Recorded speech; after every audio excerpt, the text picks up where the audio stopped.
Kim üçün yaşayırsınız sualı ilk baxışda sadə səslənsə də, insanların həyat prioritetlərini, psixoloji yükünü və dəyərlərini açıq şəkildə göstərən bir meyardır. Keçirdiyimiz sorğu göstərir ki, qadınların böyük hissəsi həyatlarını övladları üçün yaşayırlar. Kişilər isə daha çox özüm üçün yaşayıram cavabını verirlər. Cavablar cəmiyyətdəki rol bölgüsünün və öhdəliklərin necə dəyişdiyini də ortaya çıxarır. Qadınların övlad mərkəzli cavabı sosial baxımdan başa düşüləndir. Cəmiyyətdə ana obrazı hələ də özünü ikinci plana atan, uşağın ehtiyaclarını isə birinci yerə qoyan bir rol kimi qəbul edilir. Bu isə çox vaxt qadının şəxsi istəklərinin, emosional ehtiyaclarının arxa plana keçməsi ilə nəticələnir. Kişilərin isə özüm üçün cavabı onların daha çox şəxsi sərhəd və mən mərkəzli həyat tərzinə üstünlük verdiyini göstərir. Bu həm psixoloji rahatlıq, həm də sosial təzyiqlərin nisbətən fərqli olması ilə bağlıdır.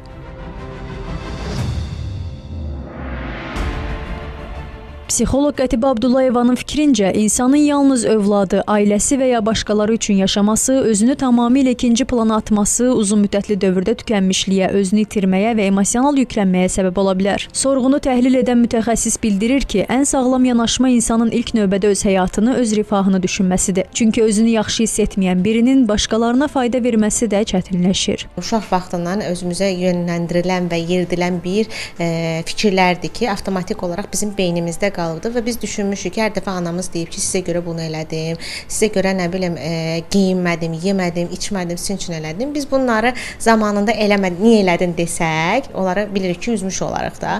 Amma əslində zamanında onlar özləri üçün yaşamış olsalar, xoşbəxt bir uşaq, sağlam bir övlad, sağlam bir cəmiyyətə yararlı bir insan ola bilərik. Amma biz bunu etmirik. Yəni bir insan əgər ilk özünü düşünərsə, özünü düşünmək egoistik deyil, sağlam mənlikdən biz danışırıq. Təbii ki, sağlam mən, sağlam psixologiya, sağlam və cəmiyyət deməkdir. Həddindən artıq fədakarlıq insan psixikasını yoran davranış modelidir. Bir çox qadın övladım üçün yaşayıram deyərkən, əslində öz həyat ehtiyaclarını tamamilə ləğv edir. Bu isə zamanla özünə qarşı narazılıq və içində gizli boşluq yaradır. Eyni zamanda psixoloq qeyd edir ki, sağlam sərhədlər qoyan və özünü prioritet edən valideyn həm daha balanslı olur, həm də övladına daha sağlam nümunə göstərir. Elə düşünürük ki, biz ən doğrusunu eləmişik, fədakarlıq eləmişik. Burada iki tərəfli ziyan almış oluruq da, həm fədakarlıq göstərən tərəf, həm də fədakar belə deyək, qurbanı olan şəxs, onu biz incitmiş oluruq psixoloji olaraq və gələcəkdə təbii ki, o insan özü üçün yer tapa bilməyəcək, özü kim olduğunu bilməyəcək, o da gələcəkdə kim üçünsə fəda göstərmək məcburiyyətində olacaq